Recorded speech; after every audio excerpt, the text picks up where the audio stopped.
39 rags. A lot of people, it seems, at this level, with a 38-0, 37-5, 50-0, 72-0, it seems that their theory for poker is, okay, well, I'm going to take any two cards, or basically almost any two cards, and call, and if I see the flop or have a draw, I'll see it through, and hopefully I have the best hand and win. And you're not going to last long. I don't know if that is even going to work at this level. It certainly won't work when you play 25 no limit, which is the 10 cent, 25 cent blinds. It's not going to work when you play 25, 50 cent no limits. The players are better there, and you're just going to get yourself slaughtered at 100 no limit, where you actually have pros playing. You don't have good pros playing at 100 no limit, but you do have good pros playing at 200 no limit, and that's not debatable. So keep things simple. Come in with good cards, and we'll continue to make these videos. They'll be 20 minutes in length. You can watch them, get an idea, listen to me speak about poker, get your brain thinking about poker, and it will make you a better poker player. But again, these rags, 5-10, 8-3, whatever, you're folding them from any position. You're not getting attached to them. You're not hoping to see a flop and, maybe I can catch something. Like, no, this is just a bad situation. Come in with those good cards. So we'll just wait for our next opportunity.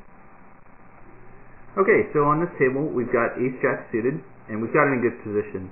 Honestly, if you've got this hand under the gun, which is, we've got our dealer, our small blind, our big blind, this seat right here is under the gun, and this is under the gun +1, and this is your early position right here. And oh boy, I got aces on the other hand and on the other table, so I might have to bring that up too. But a hand like ace-jack, I'm not playing here, and I'm not playing here. I'm waiting to play it from mid-position to late position in case someone raises me. It's not a hand that plays well. And if you're curious about the aces on the other table, I raised and everyone folded. So here I'm going to be making my raise again 3 times the big blind. And if you want to raise to 8 there, that's fine, and I highly recommend that too. I'm just kind of getting to know 2 no limits. So maybe in the next video I'm raising 8, but pretty surprised some of these loose players didn't call. But to reiterate the point, that's a hand, ace-jack, especially if it's offsuit. You're not playing that in early position. Don't play it under the gun. Don't limp ever with anything. But yeah, you're not making a raise under the gun because you're just asking for trouble, because even someone with a worse hand like ace-10 suited could raise you in the dealer position and be able to outplay you even though you have the better hand, just because you're in just such a terrible position. So a lot of what you're playing is going to be position dependent. You need to start thinking, where am I in this hand? Am I in late position? Then you should be able to open up the amount of hands that you're playing. Early on, you're playing very, very tight. So ace-jack, there's a good example. I believe I was in the cutoff seat, which is 1 off, meaning I'm to the right of the dealer, and I'm just making a standard raise and going from there. Okay, so we've got big flick, and now we've got 2 limpers. And again, we need to punish those guys, and raising that 3 times the big blind isn't enough. So you do your 3 times the big blind and add 1 for each limper, so that's 4 more cents. So we're raising to 10. We're letting people know we do have a hand, and that's fine.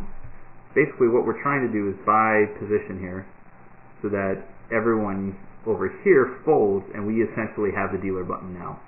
So if these limpers want to call and come in with their whatever they might got, that was very poorly worded, but whatever they might have, then so be it. And we flop top pair, top ticker, as well as straight draw, but we have a flush draw, so we have to c-bet this pretty strong. This is a wet board, and so I'm just going to go ahead and pot it. Fortunately, on this site, they have such buttons. And this is, I should have paid attention. I should have just put this guy all in, and he actually flopped the straight on me. So I got unlucky. That's just kind of the way it goes, but that hand really kind of played itself out. I'm really surprised he came in so weak. King Jack's a bad hand. Limp called and then flops the straight. So a little bit of bad luck there. Well, it's actually a lot of bad luck on my end, but we'll get him next time for sure.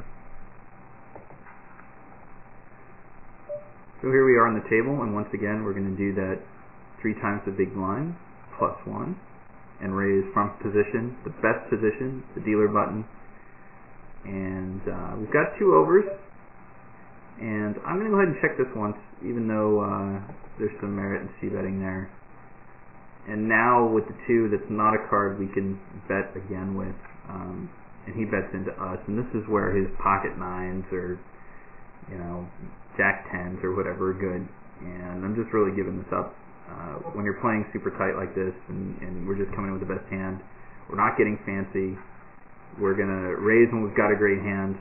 We're going to bet when we're continuation betting, as well as when we've made a hand, and we're folding when someone's showing some aggression when normally they do nothing but check or fold if they have nothing.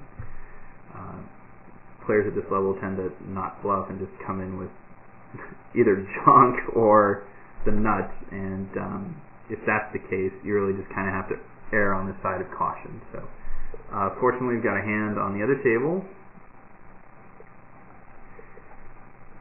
and we've got jacks in the big blind, and I tend to play jacks as a small pair when we're in early position, and as a big pair when I'm in late position, and never, you know, losing sight of the fact that jacks are beat so often by kings, queens, or aces, and often outflop. So from here, we've got the limpers, and we're in the big blind. A raise here, honestly, will accomplish nothing. If we raise to 10 cents, everyone's going to come along. So just go ahead and check it and see what the flop brings. It brings 1 king, and this is a situation where we have to check. This is what's called a way ahead, way behind position. It's kind of, well, this guy just opened folded. That's the old French surrender there. But now we've got our window of opportunity to bet. No one bet with that king, but we still got to be careful. Someone might have just checked behind. Now the flush fills, as well as the straight, the 8, 9, 10. So we do have the jack, but in this position we're kind of just check calling, and the jack's taken home, so that's fine. We're definitely going to be folding the 7-2 offsuit. So in that situation, we're checking our jacks. We're not leading out because of the king. No one checked it. So from that point, you know, either everyone folds there, or we're going to get called or raised by something much better. So that's why we're just not betting in that situation with the jacks. Once the undercard hit on the turn, we were given a green light to go ahead and bet at that, and we just took it down. So pretty standard hand.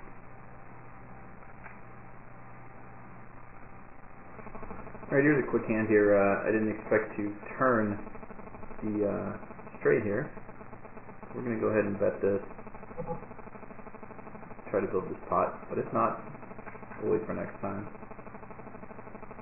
And now we'll just go ahead and bet the pot. Okay, whatever.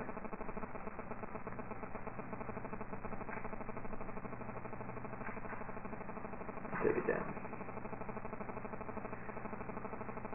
So once you're at the turn, I mean, the idea that you should learn there is don't slow play.